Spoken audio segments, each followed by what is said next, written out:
सुप्रभात। कक्षा दशमी द्वितीयः पाठः बुद्धिर्बलवती सदा, भाग 3।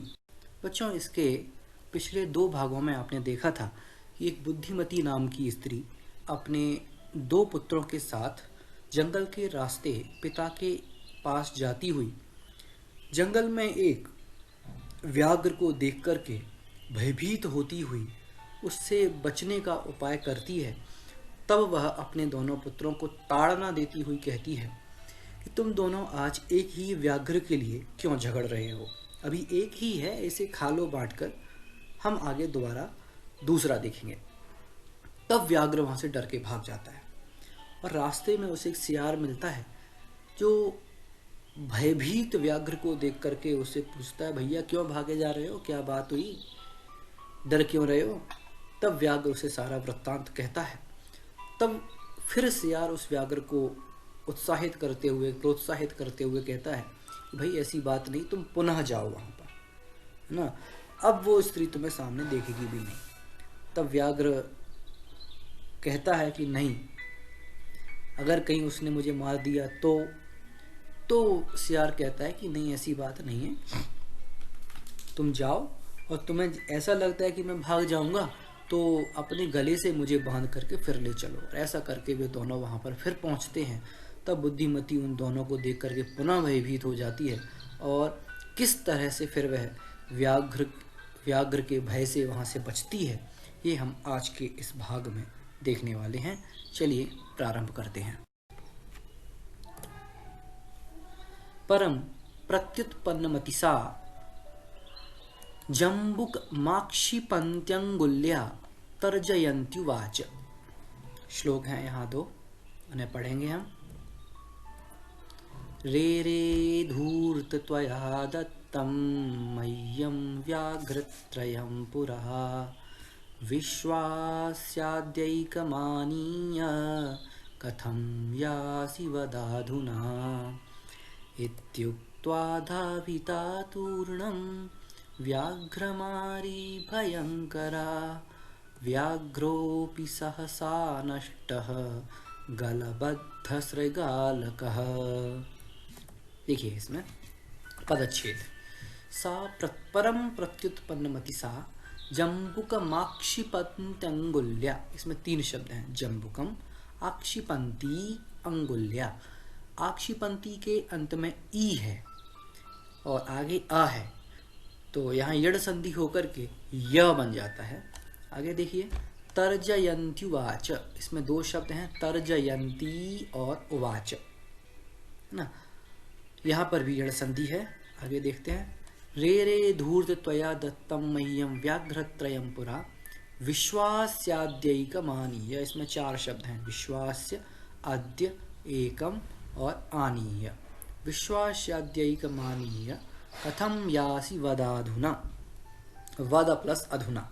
आगे इत्युक्त्वा, इति प्लस उक्त्वा, धाविता तूर्णम व्याघ्रमारी भयंकरा व्याघ्रोऽपि, व्याघ्रः प्लस अपि, सहसा नष्टः गलबद्धशृगालकः। अन्वय देखते हैं।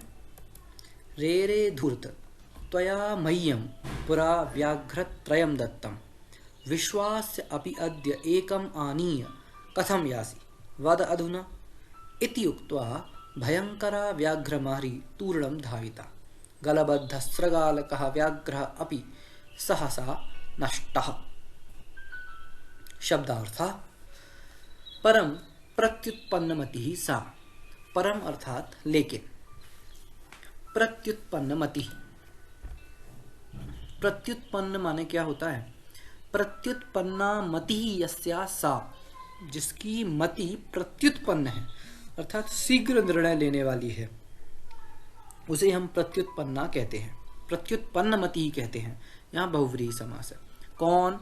कि सा अर्थात वह, यह वह यहाँ पर बुद्धिमती के लिए है, अर्थात प्रत्युत्पन्न मति सा अर्थात वह तुरंत निर्णय लेने वाली बुद्धिमती।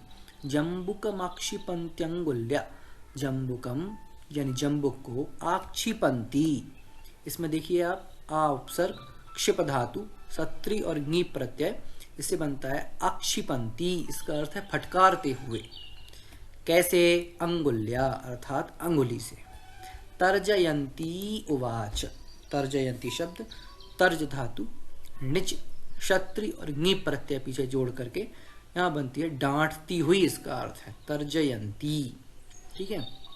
उवाच अर्थात उसने कहा। तो उस प्रत्युत्पन्न बुद्धिमती ने जम्बुक की तरफ उंगली करके उसे फटकार लगाते हुए डांटते हुए कहा, रे रे धूर्त, रे मूर्ख, धूर्त माने मूर्ख, त्वया मह्यम पुरा। ठीक है, पुरा अर्थात पहले, त्वया अर्थात तुम्हारे द्वारा, मह्यम अर्थात मेरे लिए। ठीक है, तो धूर्त किसे कहा जा रहा है? क्योंकि ये बुद्धिमती बोल रही है जम्बुक को, इसलिए ये जम्बुक के लिए है त्वया अर्थात तुम्हारे द्वारा। जम्बुक है ना, यानी रे मूर्ख जम्बुक, तेरे द्वारा, मह्यम अर्थात मेरे लिए, पुरा अर्थात पहले, व्याघ्रत्रयं दत्तम 3 बाघ दिए थे तुमने मुझे, विश्वास से अपि, और अब विश्वास करके, विश्वास दिला करके भी, अद्य आज, एकम आनीय, आज तुम एक ही, अद्य एकम आनीय अर्थात लेकर, आनीय अर्थात लेकर ना, इसमें आ उपसर्ग नी धातु ल्य प्रत्यय, इसका अर्थ है लेकर। आज एक ही लेकर, कथम यासी वद अधुना, आज एक ही लेकर क्यों आए हो? कथम यासी, कैसे? कथम यासी है ना, यासी अर्थात जाओ, जाना। कथम गच्छसी, वद बोलो, अब, अधुना तुम अब जाओगे कैसे यहां से, ये बताओ। इति उक्त्वा ऐसा कहकर, भयंकरा व्याघ्र मारी, तूर्णम धाविता, धाविता अर्थात दौड़ी। कैसे? तूर्णम शीघ्रम। कौन? कि व्याघ्र मारी, कीदृशी, कौन थी वो व्याघ्र मारी? बुद्धिमती। कीदृशी व्याघ्र मारी? भयंकरा। ऐसा कहकर कि तुम मेरे लिए पहले 3 व्याघ्र लेकर के आए थे और आज विश्वास दिला करके भी एक ही लेकर के आए हो, ऐसा कहकर, इति उक्त्वा भयंकर व्याघ्र मारी, शीघ्रम बहुत तेजी से, धाविता अर्थात दौड़ी, दौड़ी का अर्थ यहाँ है झपटी, इसके ऊपर, उस व्याघ्र के ऊपर झपटी।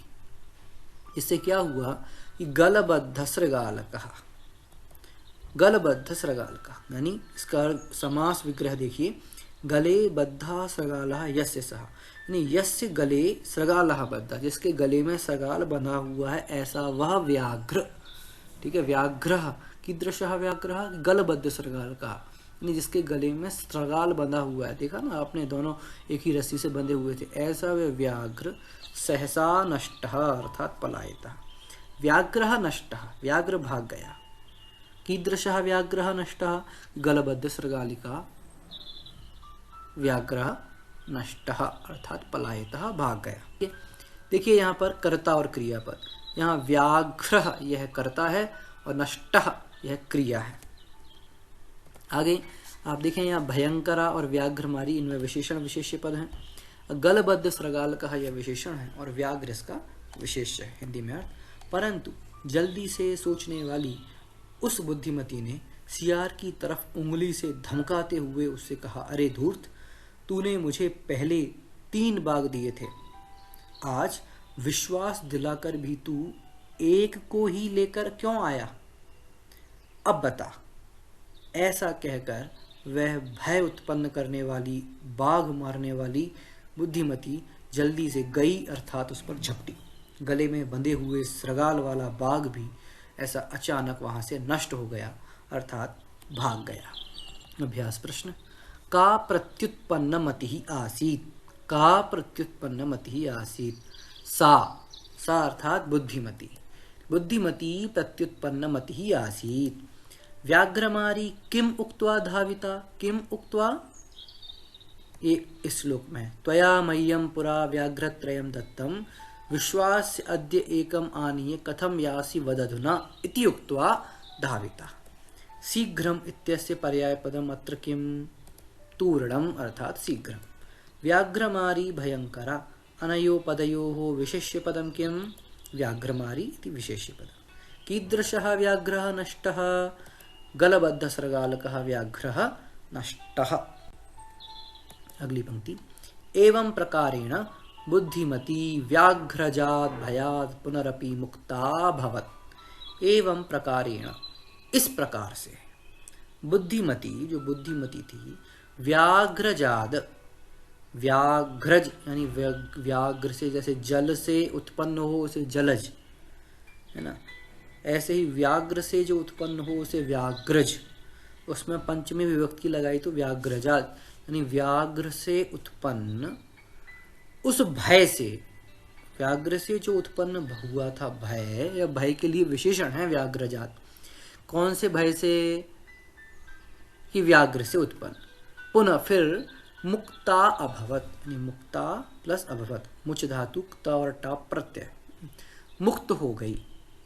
मुक्ता अभवत का मुक्ता अभवत की बुद्धिमती मुक्ता अभवत, कि कस्मात की भयात मुक्ता अभवत, कीदृशात भयात की व्याघ्रजात भयात मुक्ता अभवत, अर्थात वह बुद्धिमती इस प्रकार व्याघ्र से उत्पन्न भय से मुक्त हो गई। बुद्धिमती अभवत, ये कर्तृक्रिया पद है। विशेषण विशेष, व्याघ्रजात विशेषण और भयात विशेष्य।